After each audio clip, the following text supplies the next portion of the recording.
1. Wilder. Dust. Nothing but fucking dust, as far as the eye could see. Dust, dirt, sand, whatever the fuck you want to call it. The expanse of dry, stale earth was only broken visually by the flat, slate blue of the sky, dotted with the occasional billowy cloud. And of course, the road. A black streak of asphalt cutting down the center, generating visible heat waves that created a haze over the road.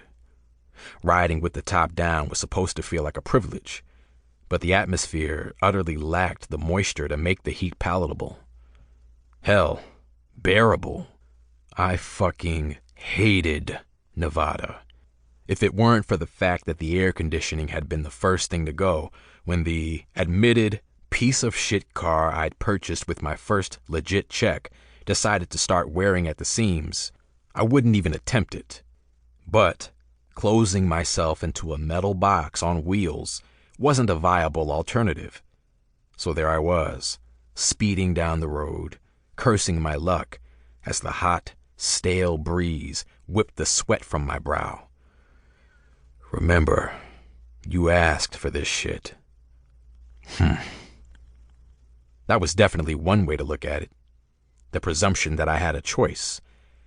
Or hell, maybe it was just wishful thinking on my part.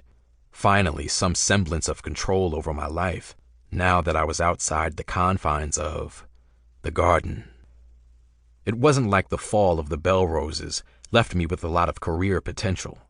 Couldn't exactly put your number of kills on a resume. So this was where I found myself, in a half-broken-down drop-top, whipping down the highway with my sights set on the outskirts of Vegas, and a mission in mind that contradicted what had been bred into me. I wasn't the type to back off from a challenge, though. Far in the distance of the desert terrain, I spotted a group of structures, the first sign of life for miles. I pressed my foot to the gas and murmured sweet words to the car as its violent sputtering worsened, pleading with it to at least get me to that cluster of dusty, ramshackle buildings. Behind my aviators, my eyes narrowed as the wheels ate up the miles, taking in everything I could as I drew closer. Big Jake's Auto Repair and Salvage was painted in big, peeling white letters on the side of one building, beckoning weary travelers in that direction. Now, I could see lines and piles of defunct vehicles, rusted and dilapidated, devolving back into the minerals used to create them. It looked a whole lot like some beginning of a horror movie where the black man dies first type of shit, which still didn't really come close to the most harrowing situation I'd ever been in. But I was nobody's fool. I was still toying with the possibility of simply driving on when the car made the decision for me. It just stopped. In the middle of the fucking road. No amount of cranking, cursing, or chastising would bring the engine back to life. But I damn sure tried, even as my sweat-soaked t-shirt baked onto my body. The lack of clouds was visually appealing, sure, but practically, it meant there was nothing to filter the intense heat from the sun.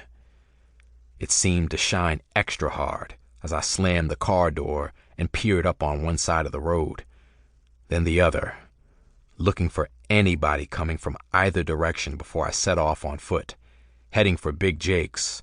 Horror movie vibes be damned. If Big Jake wanted smoke, I had it for his ass. By the time I made it up to the shop, I was even less confident than I'd been before.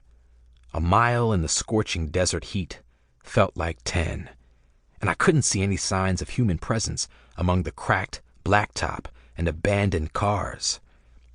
The largest of the buildings had 3 big garage-style doors, all closed except one. Against my better judgment, I drifted closer, pausing when I heard something that made my face twist into a frown.